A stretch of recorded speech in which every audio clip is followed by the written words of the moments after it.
बारंबार प्रणाम। मेरा नाम सूरज कुमार।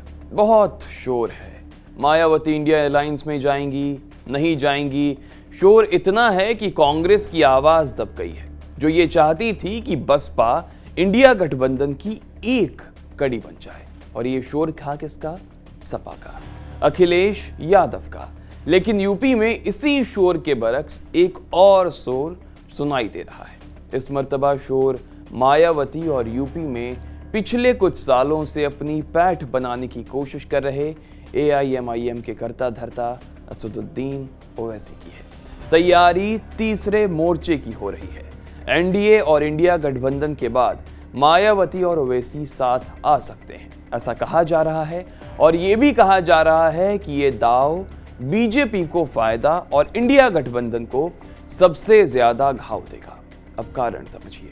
यूपी में करीब 11 ऐसी सीटें हैं जहां पर दलित और मुस्लिम वोटर अगर एक साथ आते हैं तो निर्णायक भूमिका में वो रह सकते हैं। बीजेपी ने दलित वोट बैंक में सेंधमारी जरूर की है, लेकिन वो वोट नॉन जाटव का है, जो कि दलितों का एक छोटा सा भाग है। बड़ा हिस्सा अभी भी मायावती और सपा में ही बटा पड़ा है, जिसे मायावती इस बार पूरी तरह से अपनी तरफ समेट लेना चाहती है। AIMIM ने 2022 का यूपी विधानसभा चुनाव लड़ा था। पिछले बरस निकाय चुनावों में भी बढ़ चढ़कर उसने हिस्सा लिया।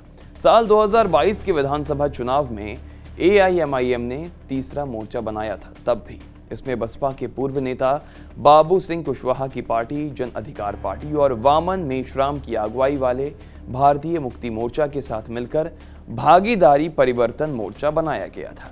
चुनाव में इस तीसरे मोर्चे ने कोई कमाल नहीं दिखाया, लेकिन 2023 में हुए निकाय चुनावों में AIMIM के 75 पार्षद जीत गए। AIMIM को सबसे ज्यादा वोट मेरठ में मिले थे।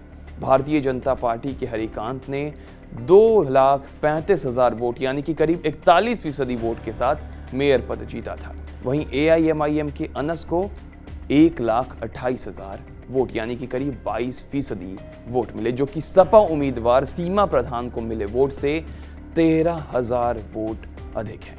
इसलिए दावा किया जा रहा है कि AIMIM पश्चिमी यूपी की सहारनपुर, मेरठ, रामपुर, संभल, बुलंदशहर, अलीगढ़, कैराना, बिजनौर, अमरोहा, मुरादाबाद समेत 29 मुस्लिम बहुल सीटों पर अपनी ताकत झोंक सकती है।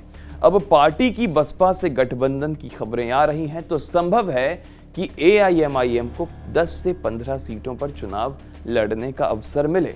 अगर ऐसा हुआ तो ये एक और जहां बसपा के लिए फायदेमंद होगा कि मुस्लिम वोट बैंक उसके साथ जुड़ा रहेगा, वहीं बसपा के दलित वोटों की मदद से AIMIM के लिए भी खाता खोलने की संभावना जताई जा रही है।